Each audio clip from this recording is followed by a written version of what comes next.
It all starts in Indiana, back in the mid-60s. We see Michael Jackson as just a kid, standing there with his brothers. His father, Joseph Jackson, tells them to get in position and run the same songs over and over again. He keeps correcting Michael, snapping at him, telling him to look at him while he sings. The rehearsals don't stop until, eventually, their father gets fed up listening to them. A few days later, at dinner, Michael plays with his food, shaping a little figure that makes his brothers laugh. But the mood shifts instantly when his father starts talking. He tells them there are only two choices in life, win or lose. He reminds them where they come from in Indiana and warns them that if they don't fight harder than everyone else, they'll end up stuck in the same place. If they want something better, they better be ready to fight for it. Later on, Joseph has them measure their hands against the wall and tells them that from that moment on, they are the Jackson 5. That's where it all begins. We see them performing in a bar, slowly winning over the crowd, while their father watches every move with a sharp, calculating vzglad. When they get back home, the kids are wiped out. Their mother, Katherine Jackson, reminds them they've got school and tells them to go to bed. But their father shuts that down right away, saying they're not tired enough and that their performance wasn't good enough. Michael tries to speak up, but Joseph grabs a belt and hits him, demanding total obedience. Then he turns to the others and orders them to keep rehearsing until it's perfect, repeating once again that in this life, you either win or you lose. Not able to take it anymore, Michael goes to his room and breaks down crying. Later that night, alone, he buries himself in storybooks, trying to escape, even just for a moment, from all the pressure around him. The next day, rehearsals start again with the same intensity. The Jackson 5 keep sharpening their talent and performing on new stages. The days turn into a relentless routine of practice and shows. They rehearse, sing, dance, and eventually start showing up on TV, always under their father's strict watch. Every time Michael hesitates or pushes back, Joseph forces him to keep going through punishment, enforcing a discipline that's as harsh as it is constant. As time goes on, all that non-stop effort starts to pay off. Eventually, the group makes it to a bigger, more respected stage, like the Regal Theater. There, under their father's watchful eye, the brothers step on stage. While the others play instruments and hit their choreography, Michael takes center stage, singing with a power and charisma that pulls the crowd in, making it clear he's not just any kid, but a star in the making. A woman in the audience is blown away by the kid's talent and comes up to them. She turns to Joseph Jackson and asks if they're his sons. She introduces herself as Suzanne DePass and tells him that with Michael Jackson's voice, they could go far. After the show ends, they set up an audition with her. Sometime later, Joseph takes Michael to that audition. They ask him to stay still so the recording comes out right, but it's almost impossible for him. His energy keeps slipping out, and they have to stop him a few times. Still, after trying again, he manages to control himself enough and starts singing clean and on point. His talent shows right away. At that moment, Joseph tries to step into the session, but they shut that down real quick, telling him his only job is to make sure his kids show up on time. They'll handle the rest.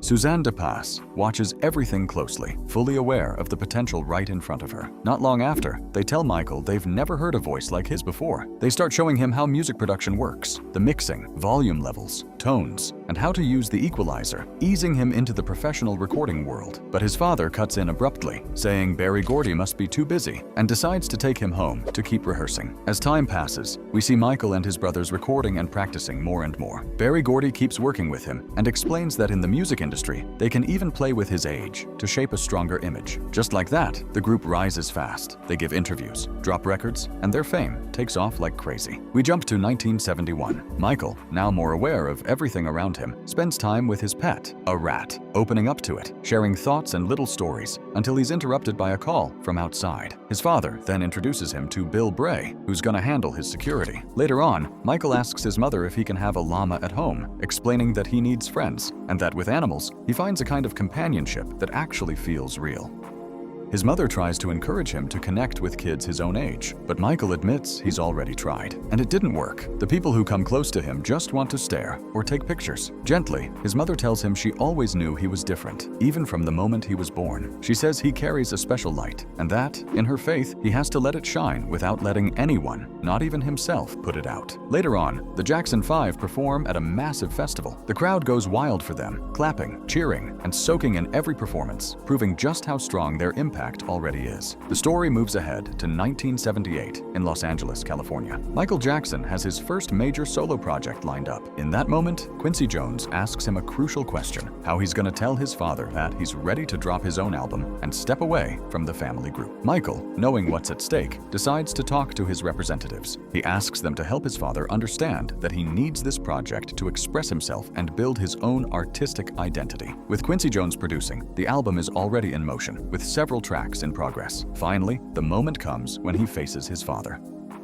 Joseph Jackson hears the proposal, and, to everyone's surprise, he agrees, but he sets one clear condition. Michael can do whatever he wants outside a certain schedule, but from 9 to 5, he's still under his control. If he wants to record late at night, that's on him, but by 9 in the morning, he better be there, sticking to the discipline that runs his house. Later on, Michael shares his excitement about the new album with one of his animals, his llama, the same one he always wanted as a kid, showing the unique way he connects with the world. Then he heads to the studio with his security team, clearly fired up about the creative process. He asks Quincy Jones to dim the lights so he can focus better. After a quiet moment of reflection and a short prayer, he starts to sing, bringing to life one of his first big solo tracks, Don't Stop Till You Get Enough. From that point on, his fame rises even faster. The success becomes overwhelming. His house fills up with letters and gifts sent by fans from everywhere, proof of the phenomenon he's become. Even so, Michael also takes time to visit hospitals, spending time with sick kids, showing a more sensitive and compassionate side of himself.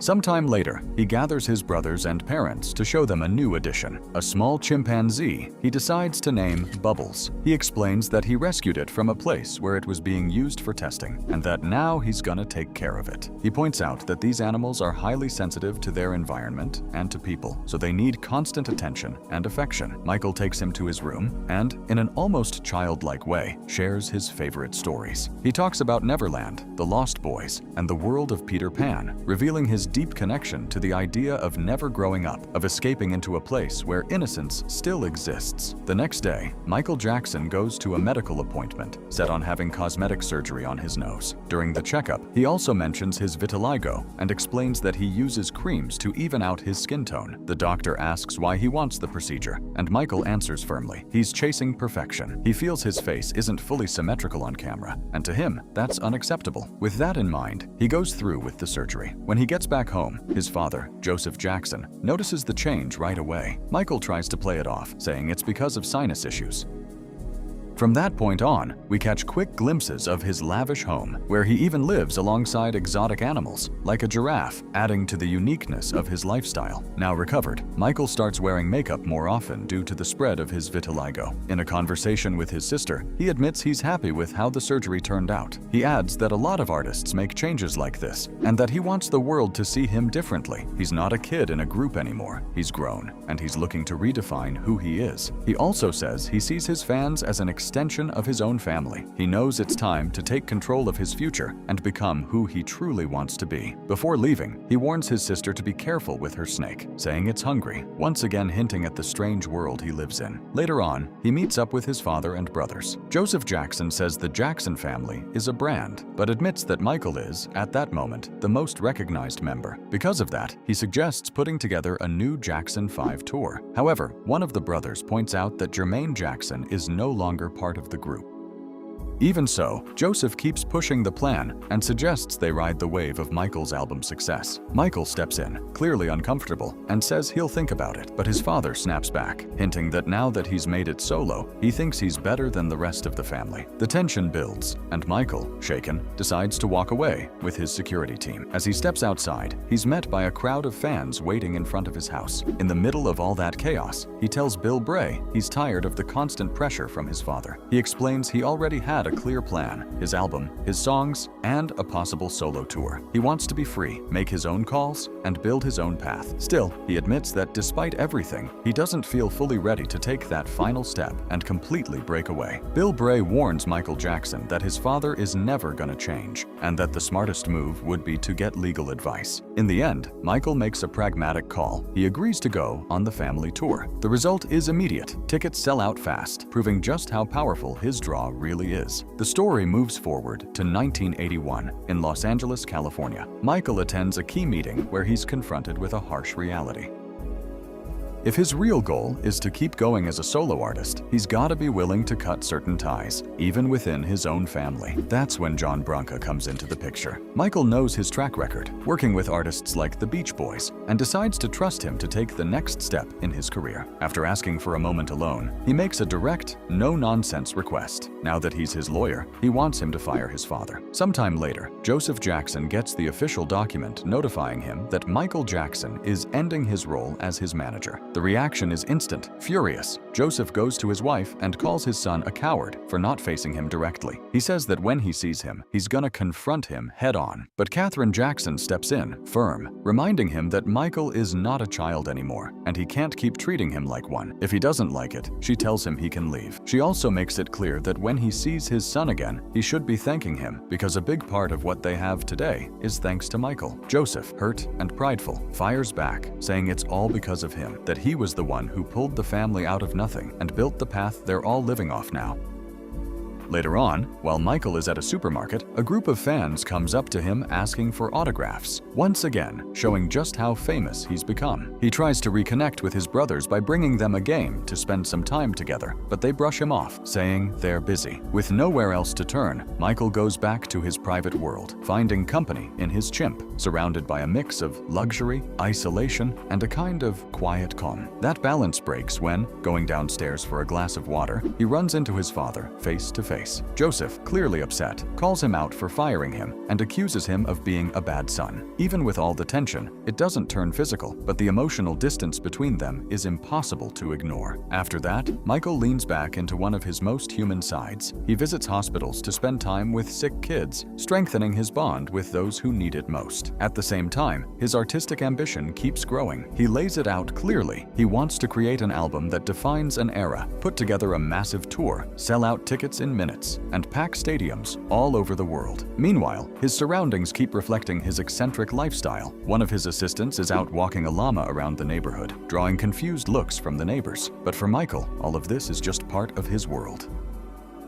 In the end, he decides to lock in completely on his music. He isolates himself, stays focused, and starts working with absolute determination, aiming to reach a level nobody's ever hit before. One night, flipping through channels, Michael Jackson comes across news reports about violence and killings in the streets. The images hit him hard and get him thinking. For days, he stays deep in his thoughts, searching for the right tone, the core feeling that'll shape his next album. Driven by that idea, he calls his right-hand man, Bill Bray, and shares a belief that music has the power to bring people together, even those from completely different worlds. So he decides to invite some of the kids connected to those stories into the studio, hoping to turn that energy into something creative. Michael explains to them that dancing and singing are a universal language, something that can break barriers. Little by little, he brings them into his creative process, letting them be part of building something bigger. He wants to experiment, to feel the music in his body, to turn it into movement. Then he tells them they're gonna be part of something special, a musical short film. That's how the idea for Thriller is born.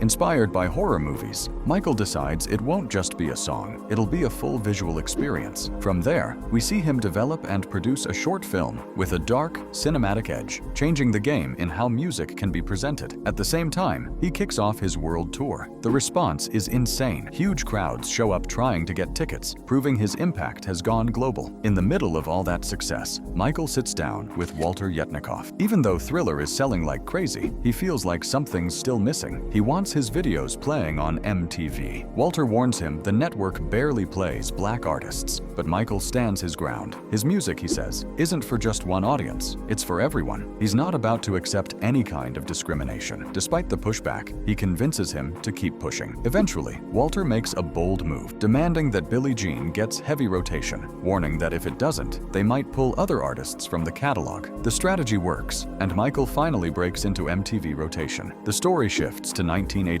in Pasadena, California. By then, Billie Jean has hit historic numbers, with millions of copies sold, reaching a level of success never seen before.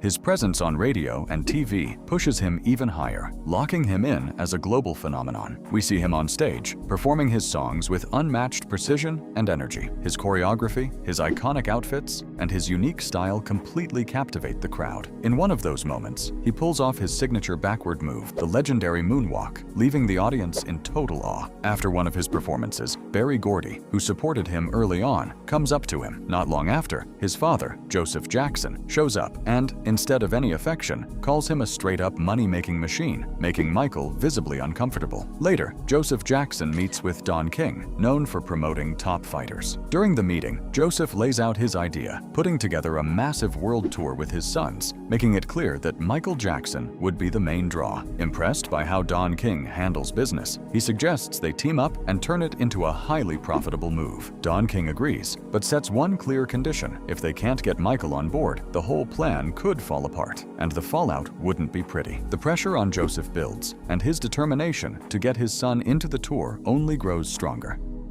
Later on, Michael heads to his room and runs into his father on the way. Joseph tries to persuade him, reminding him that he allowed him to build his solo career, so now he expects him to join the tour with his brothers. He argues that family comes first, and that success means nothing if you don't share it with them. Michael, though, stands his ground. He wants to be independent, build his own path, and live like anyone else. But his father keeps pushing, saying that being alone, even with money, means nothing. To him, family is everything, and that's exactly why he has to be part of the tour. In the end, Michael gives in to the pressure. We see him getting ready and rehearsing with his brothers for the show. But during one of the Pepsi commercials they're filming, a devastating accident happens. He suffers a serious burn on his scalp and is rushed to the hospital. There, doctors inform the family that he has third-degree burns, along with significant nerve damage. The situation is serious. Joseph, worried but still focused on performance, asks if his son will be able to go back on stage. The doctor explains that recovery will be slow and delicate, but Joseph barely reacts to that. His main concern is whether Michael can keep singing and go through with the tour.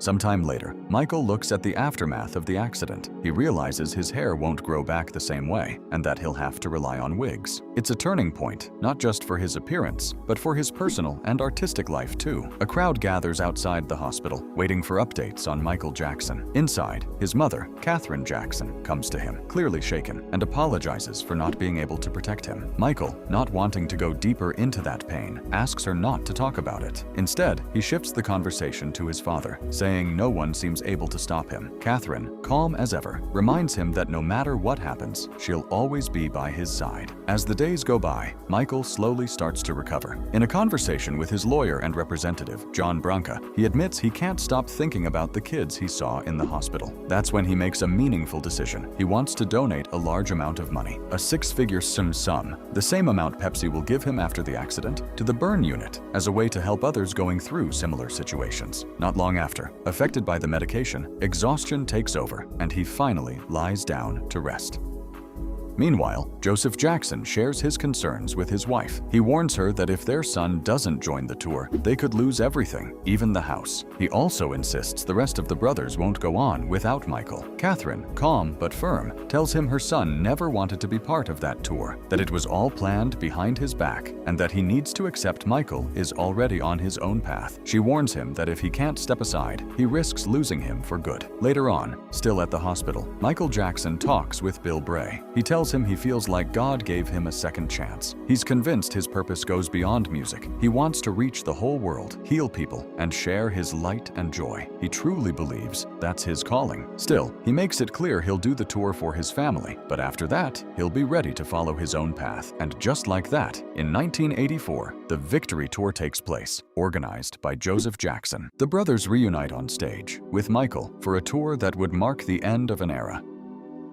Right before stepping out, Michael thinks back on everything his father told him over the years, the pressure, the demands, the sacrifices. Then he walks out in front of the crowd with a presence that feels almost larger than life. The audience is completely captivated. He performs Human Nature, wrapping the whole stadium in a one-of-a-kind atmosphere. Even though he's exhausted, he gets ready to keep going. But in the middle of the show, he pauses for a moment. He gives a heartfelt thanks for the 6 nights of concerts, to his brothers, and most of all, to his fans. Then, he asks for the music to be cut. The place falls silent. With a mix of emotion and determination, he announces that this will be his last tour with the group. He says it's been 20 incredible years, that he loves them all, but it's time to close that chapter. As he says it, he locks eyes with his father. And just like that, Michael Jackson says goodbye to the Jackson 5, marking the true beginning of his path as a solo artist. After the announcement, Michael avoids his father when he tries to confront him about what just happened. Without stopping or explaining anything, he just keeps walking, making it clear he's made his final decision. The story moves ahead to 1988 in London, England. Now fully established as a solo artist, Michael steps in front of a crowd that greets him with pure energy. The stage is set, the anticipation is at its peak.